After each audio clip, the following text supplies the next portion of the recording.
नमस्कार दोस्तों, आप सभी का स्वागत है आपके अपने YouTube चैनल वैकेंसी गुरु में। एक और 35 प्रश्नों के नए वीडियो में मैं आप सभी का स्वागत करता हूं, जो कि बहुत ही महत्वपूर्ण प्रश्नों से भरा हुआ है। ऐसे प्रश्न जो कि एग्ज़ाम में हर बार पूछे जाते हैं और इस बार भी पूछे जाने के इसकी ज़्यादा से ज़्यादा चांसेज हैं। तो आप सभी विद्यार्थी ध्यान से पढ़ें इसे और अपनी तैयारी को मजबूत बनाएं। दोस्तों, क्वेश्चन नंबर 1 क्या है, ध्यान से सुनना। और क्वेश्चन से स्टार्ट करने से पहले एक बात बताना चाहूँगा दोस्तों, वीडियोज़ को लाइक ज़रूर कर दिया कीजिए ताकि आप लोगों के लिए हम ज़्यादा से ज़्यादा मेहनत करें और आपके लिए बहुत अच्छे और वीडियोज़ लेकर आएँ। क्वेश्चन नंबर 1 है, GBPS का अर्थ क्या होता है, यानी कि GBPS का पूरा नाम क्या होता है। दोस्तों, GBPS का पूरा नाम होता है gigabits per second. Gigabits per second, option A इसका सही जवाब रहेगा। GBPS का पूरा नाम गीगाबिट्स पर सेकेंड होता है। प्रश्न नंबर 2 देखिए, MS ऑफिस में व्यक्तिगत सूचना प्रबंधक और ईमेल संचार सॉफ्टवेयर कौन सा है। दोस्तों, MS ऑफिस में व्यक्तिगत सूचना प्रबंधक और ईमेल संचार सॉफ्टवेयर जो है वो होता है MS आउटलुक। MS आउटलुक, ठीक है, ऑप्शन इसका बी सही जवाब रहेगा, MS आउटलुक। प्रश्न नंबर 3 देखिए, आउटलुक 2010 एप्लीकेशन सॉफ्टवेयर नहीं है, गलत है ये। आउटलुक 2010 एप्लीकेशन सॉफ्टवेयर होता है। दूसरा है, स्प्रेडशीट के सेल में मान वर्णानुक्रम में क्रमबद्ध किए जाते हैं, तो ये भी बिल्कुल सही है। तो वक्तव्य 1 आपका गलत है और दूसरा आपका सही है, तो आपको सही जवाब देना है। वक्तव्य 1 गलत और दूसरा सही, ठीक है, अर्थात आपका जो है ऑप्शन इसमें सी सही जवाब रहेगा। आगे हम चलते हैं चौथे में।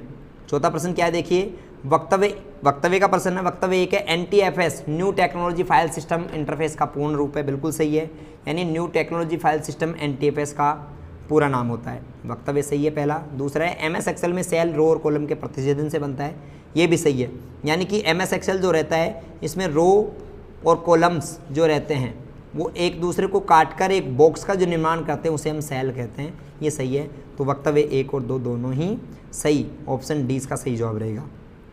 प्रश्न नंबर देखिए अगला 5वां, इनमें से कौन सा एक IP एड्रेस का मान्य उदाहरण है। दोस्तों, यहाँ पर कुछ ऑप्शंस दिए गए हैं, अब IP एड्रेस बताना है। दोस्तों, IP एड्रेस में हमेशा नंबर होते हैं, तो ऑप्शन डी इसका सही जवाब है। अब पहला जो आपको देखने को मिल रहा है ऑप्शन है, ये किसी भी फाइल का पाथ है, इसे हम फाइल का पाथ कहते हैं, जिसमें ये स्लाइस ये ऐसे जो फॉरवर्ड स्लेस आ जाते हैं, इनको हम क्या कहते हैं, ये फाइल का पाथ होता है। दूसरा जिसमें @ का चिन्ह आ जाता है वो ईमेल है, ईमेल ID। तीसरा जिसमें www और वेबसाइट का नाम आ जाता है उसे हम वेबसाइट का URL कहते हैं। और ये क्या है दोस्तों, ये है IP। तो ऐसे करके इन चीज़ों के बारे में आपने जानकारी प्राप्त की। छठा देखिए, ईमेल भेजते वक्त अगर ईमेल पते को खालिस्तान फील्ड में डालें तो प्राप्तकर्ता व्यक्ति को ईमेल मिल जाएगा, लेकिन वह अन्य प्राप्तकर्ता ईमेल को देख नहीं पाएगा। दोस्तों, इसके लिए हम BCC का इस्तेमाल करते हैं। अब इसके बारे में जानकारी मैं आपको बताता हूँ। जैसे आप अपने 10 दोस्तों को ईमेल भेजना चाहते हैं, ठीक है, अब आप ये नहीं चाहते कि उन 10 को एक दूसरे को मालूम लगे कि हमारे अलावा और किन किन को ये ईमेल भेजा गया है, तो आप उनके सबके ईमेल एड्रेस को कहाँ लिखेंगे, BCC में लिखेंगे, ब्लाइंड कार्बन कॉपी में। तो उन लोगों को मालूम नहीं चलेगा कि आपका ईमेल आपके अलावा और किसको भेजा गया है। सातवां प्रश्न जानने से पहले बताना चाहूँगा दोस्तों, डेली लाइव सेशन ले और एग्ज़ाम के दिन मॉर्निंग में 7 बजे, मॉर्निंग में जो 7 बजे लाइव क्लास होगी वो क्लास आप में से उन्हीं विद्यार्थियों के लिए होगी जो कि सब्सक्राइबर चैनल के हैं। तो अगर आपने सब्सक्राइब नहीं कर रखा है तो फटाफट से सब्सक्राइब कर लीजिए, क्योंकि ये क्लास बहुत ही ज़्यादा महत्वपूर्ण होने वाली है। प्राइवेट लाइव सेशन होगा जो कि उन्हीं विद्यार्थियों के लिए होगा जो कि सब्सक्राइबर हैं, तो सब्सक्राइब जरूर कर लें। प्रश्न नंबर 7वां देखिए, डोमेन नेम का पता लगाने और इंटरनेट प्रोटोकॉल एड्रेस में अनुवाद करने के लिए कौन उत्तरदायी है। दोस्तों, डोमेन नेम का पता करने और इंटरनेट प्रोटोकॉल में बदलने के लिए DNS का इस्तेमाल किया जाता है, DNS। और DNS का पूरा नाम होता है domain name system. Domain name system भी कह सकते हैं, डोमेन नेम सर्वर भी कह सकते हैं। आगे चलते हैं अगले प्रश्न में। 8वां, निम्न में से कौन सा हार्डवेयर का उदाहरण नहीं है। इनमें से कौन सा हार्डवेयर नहीं है दोस्तों, OCR हार्डवेयर डिवाइस है, इनपुट है, MS वर्ड सॉफ्टवेयर है, प्रिंटर हार्डवेयर और स्कैनर हार्डवेयर है। तो इसका सही जवाब रहेगा MS वर्ड। MS वर्ड क्या होता है दोस्तों, MS वर्ड तो सॉफ्टवेयर होता है, हार्डवेयर नहीं है, तो ऑप्शन बी 8वें में सही जवाब। अगला देखिए 9वां, मान लें कि प्रत्येक अंक B2 से B7 में है, B7 सेल में है, प्रत्येक पेपर में अधिकतम मार्क्स 100 है, तो MS एक्सेल में परसेंटेज निकालने का फॉर्मूला क्या रहेगा। दोस्तों, अगर आप परसेंटेज निकालना चाहते हो तो सबसे पहले आप टोटल करें, टोटल के बाद संख्याओं कहाँ से कहाँ तक का टोटल करना है, जैसे B2 से B7। उसके बाद आप ब्रैकेट ऑफ करें, इसको मल्टीप्लाई 100 से कर दें और इसको डिवाइडेड बाय 100 कर दें। तो ये जो रहेगा आपका 600 डिवाइडेड बाय 600, क्योंकि 6 सब्जेक्ट है ना, तो डिवाइडेड बाय 600। ये करने से आपकी परसेंटेज निकल जाएंगी। तो इसका सही जवाब ऑप्शन आपका बी रहेगा कि आपको टोटल करना है, फिर उसको पहले डिवाइड कर दो या पहले मल्टीप्लाई कर दो, कोई फ़र्क नहीं पड़ता। पहले डिवाइड कर दो 600 से, फिर 100 से गुणा कर दो। ऑप्शन बी सही जवाब है। 10वां देखिए, कौन सा विंडोज़ 10 निर्मित टूल हस्तलिखित गणितीय अभिव्यक्ति को पहचान कर वर्ड प्रोसेसिंग या कम्युनिकेशनल प्रोग्राम में डाल देता है। दोस्तों आपसे पूछा जा रहा है कि इनमें से कौन सा मैथ जो है गणितीय अभिव्यक्तियों को इनपुट करता है, और इसका सही जवाब है दोस्तों math input tool. Math input tool ही तो गणितीय अभिव्यक्तियों को क्या करेगा, इनपुट करने का कार्य करेगा। आगे चलते हैं। 11वां प्रश्न, निम्न में से कौन सा अटैक मूल संदेश को संशोधित करता है। दोस्तों साइबर अटैक दो प्रकार के होते हैं, एक होता है पैसिव अटैक। कौन सा होता है, पैसिव, और दूसरा होता है एक्टिव अटैक। तो आपका जो पैसिव अटैक है वो तो केवल डेटा को चोरी करता है, संदेश को बदलता नहीं है, जबकि एक्टिव अटैक जो होता है वो डेटा को बदल भी देता है, यानी बदलने का काम भी करता है, और क्या करता है, आप उसको पढ़ भी सकते हैं, चोरी भी कर सकते हो। तो एक्टिव अटैक इसका सही जवाब रहेगा। आगे चलते 12वें में, निम्न में से कौन सॉफ्टवेयर सिस्टम का एक उदाहरण नहीं है, यानी कौन सा एक सिस्टम सॉफ्टवेयर का उदाहरण नहीं है, यानी ऐसा कौन सा सॉफ्टवेयर नहीं है इनमें से जो वर्ल्ड वाइड वेब पर जानकारी खोजने के लिए डिजाइन किया गया है। यानी कि कुल मिलाकर बात यहाँ पर ऐसी है कि इनमें से कौन सा एक सर्च इंजन नहीं है। ध्यान से समझो, सर्च इंजन नहीं है दोस्तों। पेंटिंग एक सर्च इंजन नहीं है, बीइंग होती है, याहू और गूगल सर्च इंजन होते हैं, पेंट नहीं है। पेंट तो एक एप्लीकेशन सॉफ्टवेयर होता है जिसमें आप क्या करते हैं, ड्राइंग बनाते हैं। अगला, ईमेल भेजने के दौरान संदेश की सामग्री का वर्णन करता है। ईमेल जब आप भेजते हैं तो उसमें संदेश की सामग्री का वर्णन कौन करता है। दोस्तों संदेश की जो सामग्री उसका वर्णन सब्जेक्ट करता है। विषय, विषय में हम क्या लिखते हैं, सब्जेक्ट में हम क्या लिखते हैं, संदेश की क्या सामग्री है, संदेश किस टॉपिक को लेकर है, उसको शॉर्ट में लिखते हैं। 14वां प्रश्न देखिए, स्मृति स्थान से डेटा कॉपी करने की प्रक्रिया को क्या कहते हैं। दोस्तों स्मृति स्थान से डेटा कॉपी करने की प्रक्रिया को रीडिंग कहा जाता है। जैसे एक किताब से आप कोई भी डेटा को अपने दिमाग में कॉपी करते हैं तो उसको क्या कहते हैं, रीडिंग करना। अगला प्रश्न 15वां, MS एक्सेल 2010 में कौन सा चार्ट है, MS एक्सेल 2010 में कौन सा चार्ट में डेटा पॉइंट लाइनों से जुड़े होते हैं, जिससे यह देखना आसान हो जाता है कि समय के अनुसार मूल्य बढ़ रहा है कि घट रहा है। मतलब ये कौन सा चार्ट है दोस्तों, इसमें डेटा पॉइंट जो रहते हैं ऐसे रहते हैं, ठीक है, ऐसे। तो इसमें एक लाइन ऐसे जाएंगी, फिर ऊपर जाएंगी, फिर ऐसे जाएंगी, फिर नीचे जाएंगी, कि समय के अनुसार मान बढ़ रहा है या घट रहा है। इस चार्ट को दोस्तों लाइन चार्ट कहते हैं। कौन सा चार्ट कहते हैं, लाइन चार्ट। तो ऑप्शन इसका बी सही जवाब रहेगा 15वें का। 16वां देखिए, माइक्रोसॉफ्ट वर्ड में एक तरीका है जो आपके द्वारा दस्तावेज में पूछे गए या फिर किए गए परिवर्तनों की जांच करता है। दोस्तों परिवर्तनों की जांच करने वाला जो डिवाइस होता है उसे हम क्या कहते हैं, ट्रैक चेंजेस कहते हैं। क्या कहते हैं, ट्रैक चेंजेस। तो यानी कि ऑप्शन ए इसका सही जवाब रहेगा, ट्रैक चेंजेस। जिन्होंने ऑप्शन ए 16वें में जवाब दिया उन सबका सही आंसर है। 17वां देखिए, अगला प्रश्न, खालिस्तान का उपयोग वर्तमान विंडो को दो भागों में बांटने के लिए किया जाता है। यानी एक ये प्रोग्राम है, इसको दो भागों में बांटना है तो आप स्प्लिट ऑप्शन का यूज करेंगे। स्प्लिट का मतलब विभाजन करना होता है, तो विंडो स्प्लिट, ऑप्शन बी सही जवाब है, स्प्लिट करना। आप स्प्लिट करके क्या कर सकते हैं, एक विंडो को दो भागों में बांट सकते हैं।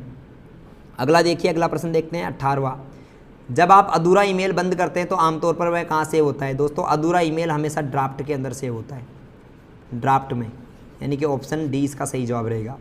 19वां देखिए, गूगल द्वारा एंड्रॉयड उपकरणों को विकसित करने के लिए एक अंतर्राष्ट्रीय ऑनलाइन सॉफ्टवेयर स्टोर बनाया गया है जिसे हम गूगल का प्ले स्टोर कहते हैं, गूगल प्ले स्टोर, ठीक है।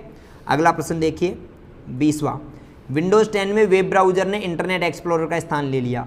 यानी विंडोज़ 10 में कौन सा वेब ब्राउज़र है जिसने इंटरनेट एक्सप्लोरर का स्थान ले लिया। दोस्तों माइक्रोसॉफ्ट एज इसका सही जवाब है। पहले विंडोज़ में माइक्रोसॉफ्ट एज नहीं आता था, इंटरनेट एक्सप्लोरर आता था। आजकल उसका नाम बदलकर या फिर उसकी जगह जो नया ब्राउज़र आ गया उसका नाम क्या है, उसका नाम है दोस्तों माइक्रोसॉफ्ट एज।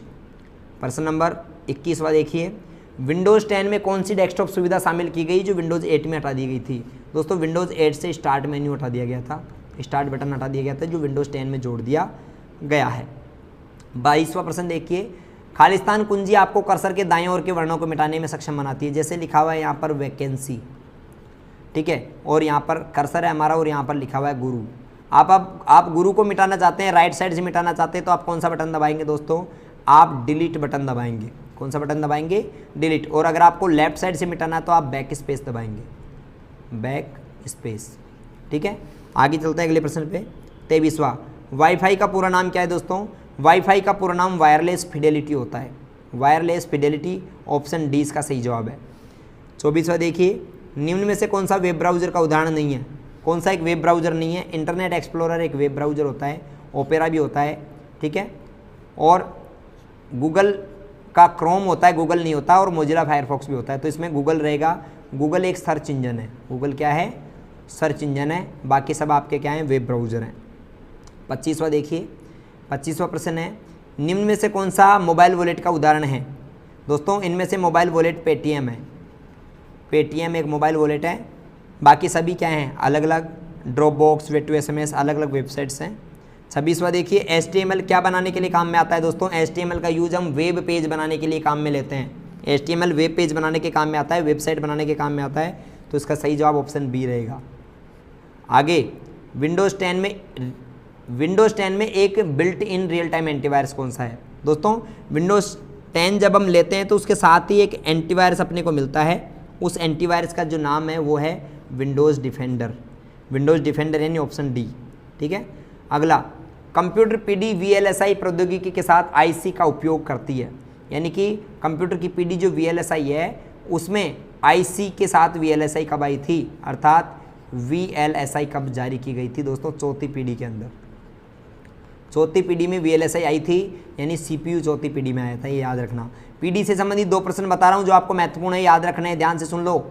पहली पीढ़ी में कौन सा आया था, प्रथम पीढ़ी में दोस्तों वैक्यूम ट्यूब आया था, वैक्यूम ट्यूब।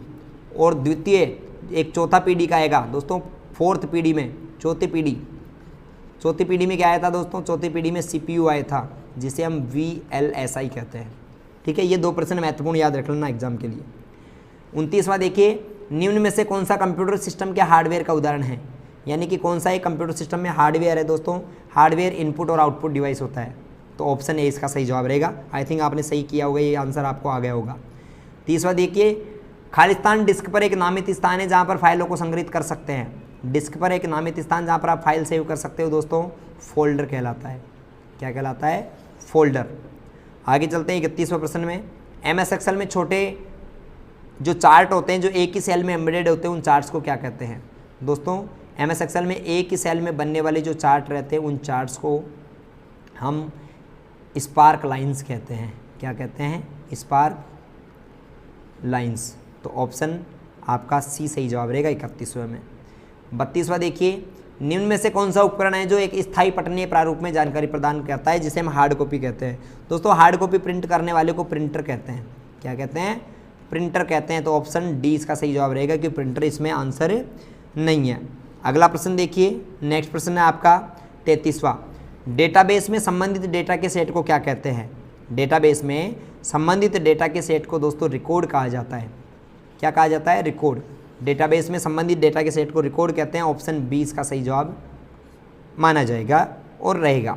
34वां प्रश्न क्या है, खालिस्तान का उपयोग आप दस्तावेज में पाठ को शामिल करने के लिए किया जाता है, जो कि प्रत्येक पृष्ठ पर दोहराया जाता है। यानी किसका उपयोग करके आप दोस्तों डॉक्यूमेंट के सभी पेजों पर ऊपर और नीचे किसी टेक्स्ट को रिपीट कर सकते हैं, दोहरान कर सकते हैं दोस्तों, हेडर और फुटर का इस्तेमाल कर सकते हैं आप, हेडर और फुटर का आप इस्तेमाल कर सकते हैं। ऑप्शन इसका डी सही जवाब है। 35वां प्रश्न, प्रोटोकॉल, कौन सा प्रोटोकॉल है जो विभिन्न होस्ट के बीच ईमेल सुविधा प्रदान करता है दोस्तों, एक प्रोटोकॉल है जो विभिन्न होस्ट के बीच ईमेल सुविधा प्रदान करता है, उसे हम SMTP कहते हैं, SMTP, simple mail transfer protocol. दोस्तों इंपॉर्टेंट क्वेश्चंस की लाइव क्लासेज आपको मालूम है कब कब होती हैं, और सुबह 8 बजे क्लास आती हैं, दोपहर में 1 से 2 बजे के लगभग एक क्लास आती हैं, और शाम को 7 बजे लाइव क्लास होती हैं। इंपॉर्टेंट क्वेश्चंस के लाइव क्लासेज में जुड़ने के लिए चैनल को सब्सक्राइब कर लें। और आपके इनके अलावा अगर ऑनलाइन टेस्ट आपको फ्री में देना है तो आप वैकेंसी गुरु वेबसाइट पर जाएं और ऑनलाइन टेस्ट दें। गूगल सर्च करना, आपको गूगल में सर्च करें वैकेंसी गुरु और उस वेबसाइट पर जाकर आप सभी प्रकार के टेस्ट ऑनलाइन दे सकते हैं। ये आपके लिए बिल्कुल फ्री रहेंगे। उम्मीद करता हूं दोस्तों वीडियो आपको अच्छा लगा होगा। वीडियो को लाइक करें, अपने दोस्तों के साथ शेयर करें और अपनी तैयारी को मजबूत बनाएं। मिलते हैं अगले वीडियो में, तब तक के लिए बेहतर तैयारी के लिए आप रेगुलर लगे रहिए। Goodbye, bye bye.